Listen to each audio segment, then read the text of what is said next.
చిట్టి చిలకమ్మ చెట్టుమీద కూసింది. చిన్ని చిన్ని పాటలు పాడుతూ ఊగింది. అమ్మ వచ్చి అడిగింది, ఏందిరా కూతురా?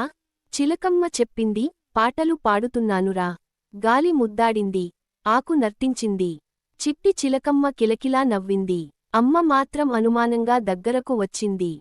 నువ్వు పండ్లు కొరికేశావేమో అని చూసింది. చిలకమ్మ గుగ్గులాడింది, అమ్మా, నేనేం చేయలే. పండ్లను తాకలేదు.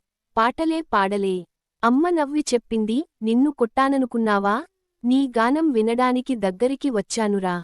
చిట్టి చిలకమ్మ దూకి అమ్మ దగ్గరికి చేరింది. రెండు రెక్కలతో ప్రేమగా చెంపను తాకింది. అమ్మ తన చెయ్యితో తలపై ముద్దిచ్చింది.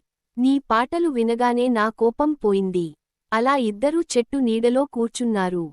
పంట పొలాల్లోంచి గాలి వచ్చి తాకింది. చిలకమ్మ పాడింది, అమ్మ తాళం వేశారు.